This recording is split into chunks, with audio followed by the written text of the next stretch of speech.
Hello everyone. हमारा जो last topic चल रहा था audit in relation to cases of fraud and corruption, वही हम इस वीडियो में कंटिन्यू करेंगे। हम पढ़ रहे थे कि फ्रॉड क्या होता है, एरर क्या होता है, इन दोनों में डिफरेंस क्या होता है, तो उसी को कंटिन्यू कर रहे हैं। फ्रॉड में क्या क्या इन्वॉल्व हो सकता है, मतलब किस किस केस को हम फ्रॉड मान सकते हैं। जैसे अगर रिकॉर्ड्स या डॉक्यूमेंट्स को मैनिपुलेट कर दिया जाए या उनमें कुछ भी ऑल्ट्रेशन कर दी जाए तो वो फ्रॉड हो सकता है। ऐसे ही अगर एसेट्स की मिस एप्रोप्रिएशन कर दी जाए, मिस एप्लीकेशन कर दी जाए, तो वो भी फ्रॉड हो सकता है। अगर किसी फाइनेंशियल ट्रांजैक्शन को अकाउंट से हटा दिया जाए तो वो भी फ्रॉड हो सकता है। ऐसे ही अगर ऐसी ट्रांजैक्शंस जिनका कोई मतलब ही नहीं है उनको अकाउंट्स में रिकॉर्ड कर दिया जाए तो वो भी इंटेंशनल एक्ट हो सकता है, यानी कि वो भी फ्रॉड हो सकता है। ऐसे ही अगर जानबूझकर अकाउंटिंग पॉलिसीज़ को गलत तरीके से अप्लाई किया जाए तो वो भी फ्रॉड हो सकता है। लेकिन हमें देखा था कि जो एरर होता है वो अनइंटेंशनल होता है, जो फ्रॉड होता है वो इंटेंशनल होता है। ये चीज़ आपको ध्यान रखना है। अगर ये सब जो हमने देखी हैं चीज़ें अगर इंटेंशनली की गई हैं तो वो मतलब फ्रॉड किया गया है। Next topic is considerations of materiality. Materiality का मतलब होता है अगर कोई एक्ट हुआ है तो उसकी कितनी सिग्निफिकेंस है। जैसे मान लो कोई गलती हुई है, तो अगर हम देख रहे हैं कि वो गलती कितनी बड़ी है या कितनी छोटी है, यानी कि किसी एक्शन का हम अगर लेवल चेक कर रहे हैं तो मतलब हम उसकी मटेरियलिटी देख रहे हैं। लेकिन अगर फ्रॉड है, अगर फ्रॉड लोअर लेवल पे हुआ है या हायर लेवल पे हुआ है, हम फ्रॉड को ऐसे नहीं देखते। फ्रॉड को एज अ फ्रॉड ही कंसिडर किया जाता है क्योंकि फ्रॉड एक इलीगल एक्ट होता है। अगर फ्रॉड चाहे छोटा हुआ है या बड़ा हुआ है, फ्रॉड को एज अ फ्रॉड ही माना जाता है। उस केस में मटेरियलिटी की इतनी इम्पोर्टेंस नहीं होती। यानी कि जब फ्रॉड डिटेक्शन के केसेस होते हैं उनमें फ्रॉड को as a fraud, as an illegal act ही माना जाता है, और जो मटेरियलिटी होती है उसकी सिग्निफिकेंस बहुत ज़्यादा लो होती है। तो ये याद रखना, फ्रॉड डिटेक्शन के केसेस में मटेरियलिटी की सिग्निफिकेंस लो होती है। ऐसे ही जब ऑडिट होता है और ऑडिट में अगर ये पता लगता है कि किसी ट्रांजैक्शन को मिस रिप्रेजेंटेशन किया गया है, यानी कि किसी ट्रांजैक्शन को गलत तरीके से रिप्रेजेंट किया है, तो जो ऑडिटर है वो ये जज नहीं कर पाता कि जो मिस रिप्रेजेंटेशन हुई है वो इंटेंशनली हुई है या अनइंटेंशनली हुई है। यानी कि ऑडिटर ये जज नहीं कर पाता ये जो मिस रिप्रेजेंटेशन हुई है वो एक एरर है या फ्रॉड है।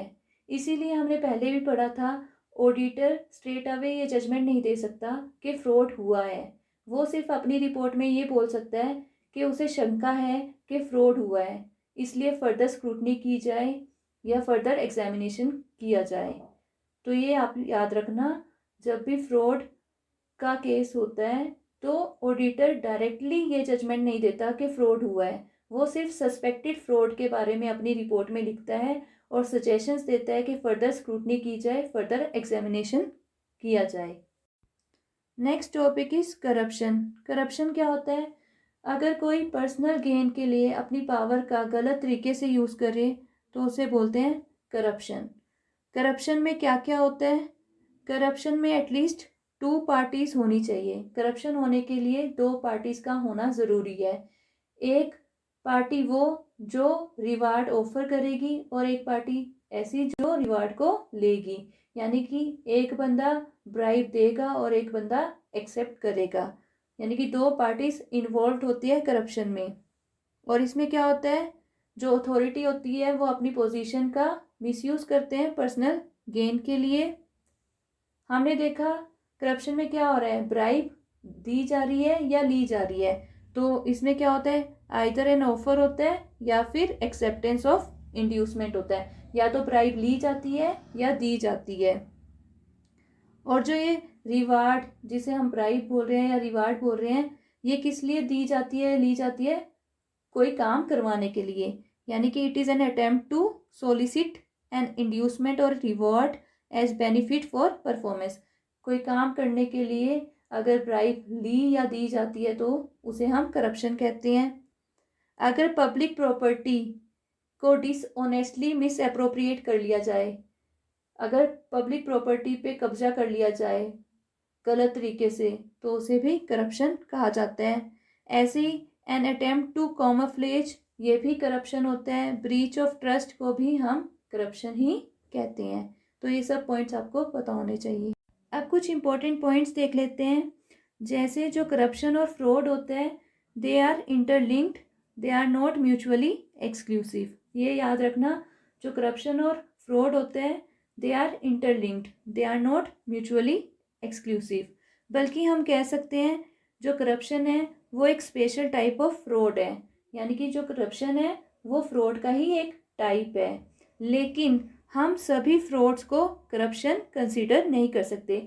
All frauds can not be considered as corruption, क्योंकि कुछ फ्रॉड्स लैप्सिस को कवर करने के लिए किए जाते हैं, कुछ गलतियों को कवर करने के लिए फ्रॉड भी हो सकते हैं, तो उन फ्रॉड्स को हम करप्शन नहीं मान सकते।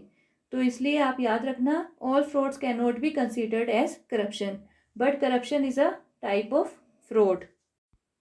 और जो करप्शन होता है वो ब्राइबरी से लिंक्ड होता है, यानी कि करप्शन में ब्राइब इन्वॉल्व होती है, या तो ब्राइब दी जाती है या फिर ली जाती है। So corruption is linked with bribery. जब फ्रॉड होता है उसका इफेक्ट डायरेक्टली विजिबल होता है अकाउंटिंग रिकॉर्ड्स में, लेकिन जब करप्शन होता है उसका इफेक्ट सिर्फ कॉन्सिक्वेंशियल होता है, विजिबल नहीं होता, ना ही डायरेक्ट होता इन दी अकाउंटिंग रिकॉर्ड्स।